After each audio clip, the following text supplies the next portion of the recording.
دكتور علي بلال ويرح oo shir jaraa'id ku qabtay hoyga uu ka degan yahay degmada Xudun waxa uu kaga hadlay kagana jawaabay hadal ka soo yeeray odayaasha iyo waxgaradka beesha jaamacsiyaad oo eedayn u jeediyay madaxweyne ku-xigeenka Puntland Axmed Cilmi Cismaan Karaash isagoo arrimahaas ka hadlayna waxa hadalkiisa ka mid alxamdulilaahi rabbil caalamiin wal caaqibatu lil muttaqiin wala udwana ala dhalimin maanta ay taariikhdu tahay 7 bisha waxaan ka jawaabayaa baaq ay soo jeediyeen walaalaha iyo beesha jaamacsiyaad baaqaas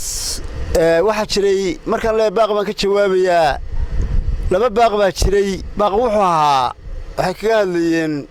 nabadda iyo in nabad la qaato in gogol la dhigo yagoori gogoshin ay taalo taa anu kama jawaabayo waxa socda shir waaryahan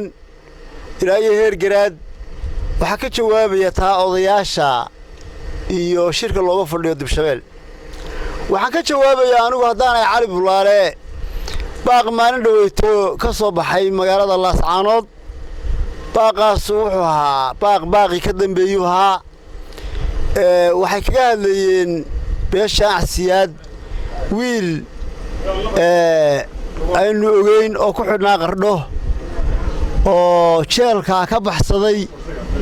iyagu ay ku eedeeyeen madaxweyne ku-xigeenka Puntland taas oo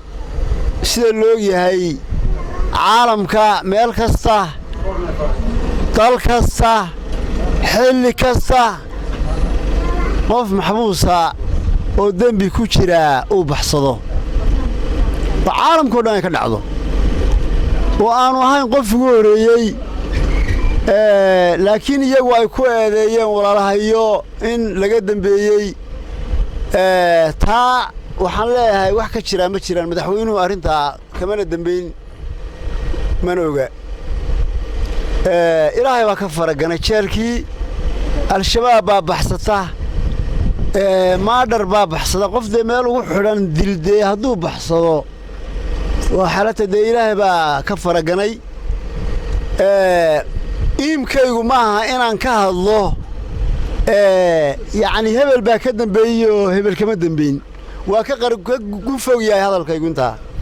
hadalkaygu wuxuu u jeedaa jaamacsiyaad walaalahayo waanu isku dhacnay rag badan baana dhintay haddana waxaa loo fadhiyaa in laga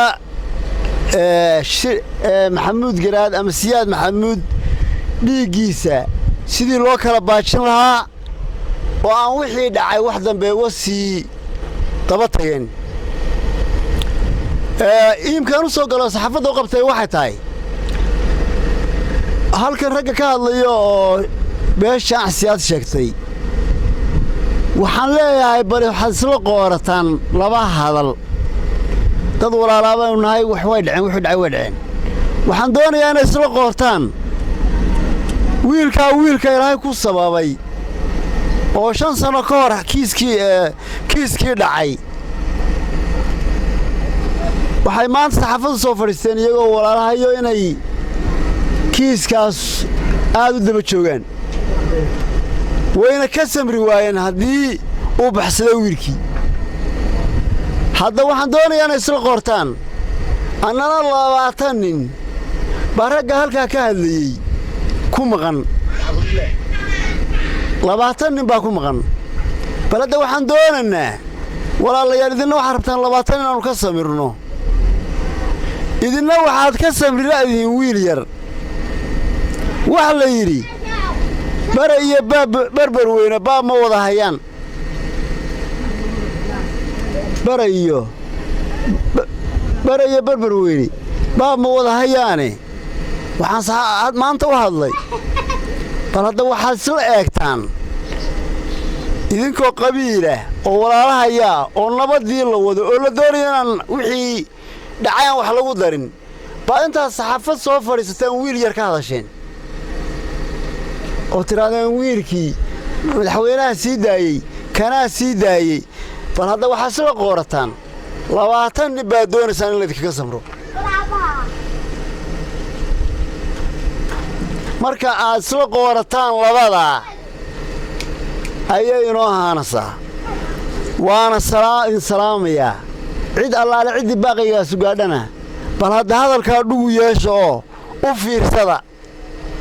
ولا هينا نكسب للايين أنا الله باتندر السلام عليكم ورحمة الله وبركاته نكوني أنا مكسمر